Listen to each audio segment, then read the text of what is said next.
Alexandra here at Newfoundland Counseling. Today we're going to talk about something that I find very important and also very interesting. And I like it because there's a lot of things that can help with this particular problem. So, the problem we're going to talk about is anxiety. Lots of people experience anxiety, whether that's worry thoughts, panic attacks. Some people even come to me and say, I was in the emergency room because I was having chest pain and thought I was having a heart attack, and they worked me all up and everything was fine. Well, in this video, I'm going to help you understand what's going on with anxiety because we have a misperception of what anxiety is, and that's part of the problem. If we don't understand what anxiety is, then how are you supposed to treat it? So, watch this video and you'll get a better understanding of what anxiety is, and then you can better manage it. So, here's anxiety. Anxiety is a process that starts in our brain by a little organ called the amygdala. So, the amygdala is the organ that senses the things going on in our environment. It picks up stimuli like, ooh, that makes me worried, or ooh, that's dangerous, or whoa, I gotta watch out for that. The amygdala is watching, always watching what's going on. It's like the all seeing eye. It perceives things in our environment.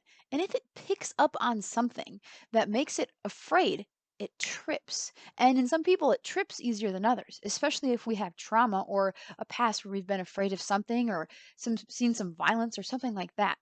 So, whatever the cause, our amygdala sets off these signals to our brainstem, to our adrenal cortex that says, whoa, we got a problem here.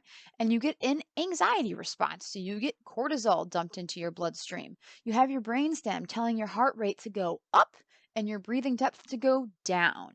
And that fact right there is really critical and one that people do not think enough about. A lot of people come to me I've asked them, what have you learned for how to manage anxiety? And they'll either say, well, I try not to worry about it, or I'll stop trying to worry about it, or I'll distract myself from worrying. Good. That's managing your cognitions, and that's really helpful, but that won't solve the problem. The other thing I get people telling me is, well, I try to be mindful, or I've learned a little bit about mindfulness, but they don't really know what that means. They just think, oh, I'm being in the present moment, but they don't understand why that's helpful for anxiety. And here's why it's helpful. The anxiety response is an autonomic response, meaning you don't control it. It means your brain takes care of that all on its own. Once the amygdala sets off, the brain takes over. Your brainstem takes over, your cerebellum takes over, and you don't control that. Your brain controls that. And the thing that your brain does is sends your heart rate up and makes your breathing depth shallow. Try it. Next time you're anxious, take a deep breath in through your nose and out through your mouth. Chances are you'll experience one of two things. You'll experience a lot of relief from doing that, or it'll be difficult to do that because your breathing has been so chronically shallow. But that really is the first thing to do when you're trying to manage anxiety is learn how to take deep breaths. When I teach people how to take a deep breath, it really is as simple as in your nose and out your mouth.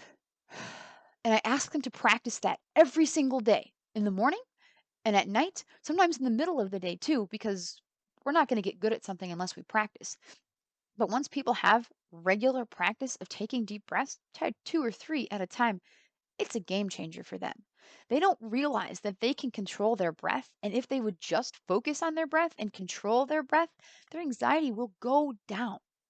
I'm not saying this will solve all the problems. It will not solve all the problems, but it will take you a long way to being able to manage your anxiety. So, step number one to manage your anxiety, learn how to take deep breaths. You counteract that autonomic response of heart rate going up, breathing depth going down. Guess what?